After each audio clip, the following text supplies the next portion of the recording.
मोहब्बत के तमाम मायने देखे ज़िंदगी में, पर इमरोज़ अमृता प्रीतम के रिश्ते जैसे वानगी देखने को नहीं मिलती। एक चित्रकार तो दूसरी आधुनिक कहानी की मीरा, एकदम विपरीत, पर रिश्ते ने एक दूसरे के पास रखा। आज के परिदृश्य में जिस तरह से स्त्री पुरुष संबंध के मायने बदल रहे हैं, ऐसे माहौल में इमरोज़ अमृता प्रीतम और साहिल लोधियानी के प्रेम त्रिकोण को समझना बेहद ज़रूरी लगता है। एक और जहां इमरोज़ ने अमृता को दिल की गहराइयों से चाहा, वहीं दूसरी ओर अमृता ने साहिल के पिए हुए सिगरेट के टोटे से खुद को सुकून देने की कोशिश की। जीवन के आखिरी घड़ी में अमृता की पूरी देखभाल करना, ये जानते हुए भी कि वो साहिल से जज्बाती रिश्ते में बंधी है, प्रेम की निस्वार्थपरता को उद्घाटित करता है। ऐसे जज्बाती लोग आजकल नहीं मिलते जो प्रेम करे और उसे समाज में कलंकित भी ना होने दे। इमरोज़ अमृता के जीवन में काफ़ी देर से आए। अमृता कभी कभी इस बात की शिकायत भी थी इमरोज़ से।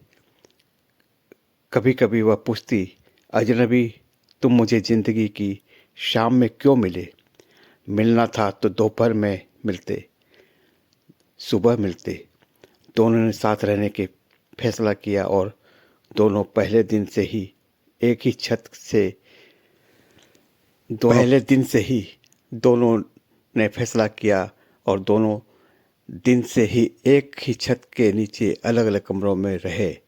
जब इमरोज़ ने कहा कि वह अमृता के साथ रहना चाहते हैं, तो उन्होंने कहा, पूरी दुनिया घूम आओ, फिर भी तुम्हें लगे कि साथ रहना है तो मैं यहीं तुम्हारा इंतज़ार करती मिलूंगी।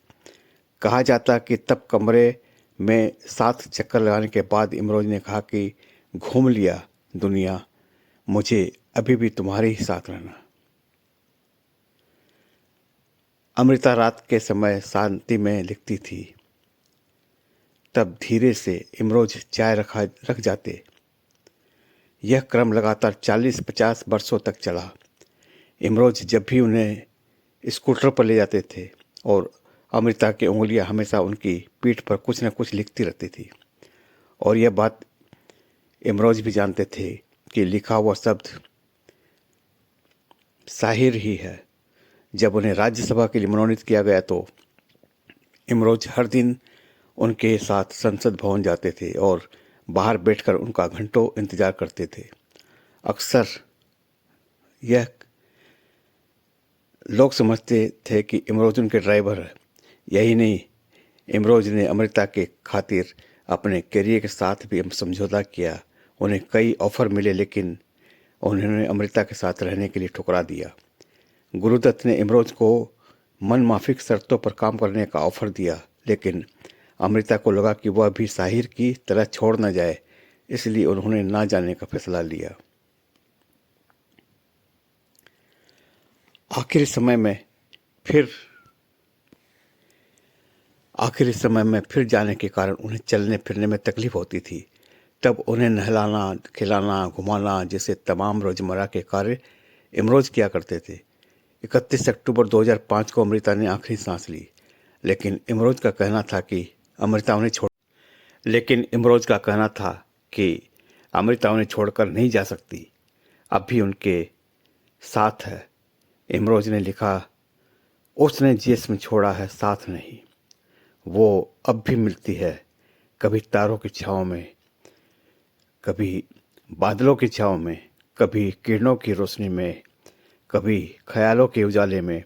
हम उसी तरह मिलकर चलते हैं चुपचाप। हमें चलते हुए देखकर फूल हमें बुला लेते हैं। हम फूलों के घेरे में बैठकर एक दूसरे को अपना अपना कलाम सुनाते हैं। उसने जिस्म छोड़ा है साथ नहीं। इमरोज़ जैसे महान कलाकार सदियों में कभी कभार पैदा होते हैं। कल आपके निधन की सूचना मिली, मैं बैठ गया, आज वक्त निकाल कर ये पोस्ट लिख रहा हूँ। आपकी याद में, अमृता प्रीतम।